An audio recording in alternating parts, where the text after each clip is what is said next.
వైద్య సిబ్బంది నిర్లక్ష్యం 5 నిండు ప్రాణాలను బలితీసుకుంది.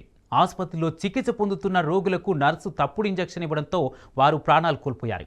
ఒడిశాలోని కోరాపుట్ జిల్లా కేంద్రంలోని Saheed Laxman Nayak medical college and హాస్పిటల్లో ఈ ఘటన చోటు చేసుకుంది.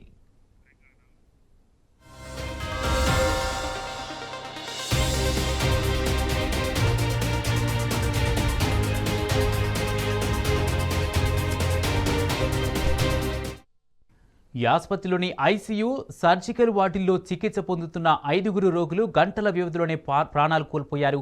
వీళ్లు మరణించడానికి కొన్ని నిమిషాల ముందు ఆసుపత్రి సిబ్బంది వీరికి 2వ రౌండ్ ఇంజెక్షన్లు వేసినట్లు కుటుంబ సభ్యులు చెబుతున్నారు. చనిపోయిన రోగులంతా ఈ ఆసుపత్రిలో ఆపరేషన్ చేయించుకున్నారని, సర్జరీ తర్వాత వారి ఆరోగ్యం మెరుగ్గానే ఉందని మృతుల కుటుంబ సభ్యులు తెలిపారు. ఇంజెక్షన్ డోస్ ఇచ్చిన తర్వాతే వారి ఆరోగ్యం ఉన్నట్టుండి క్షీణించిందని పేర్కొన్నారు. నిర్లక్ష్యంగా వ్యవహరించిన ఆసుపత్రి సిబ్బందిపై వారు పోలీసులకు ఫిర్యాదు చేశారు. ఆసుపత్రికి చేరుకున్న పోలీసులు ఎలాంటి అవాంఛనీయ ఘటనలు చోటు చేసుకోకుండా భద్రతను కట్టుదిట్టం చేశారు. ఘటనపై ఆసుపత్రి యాజమాన్యం ఇంకా స్పందించలేదు.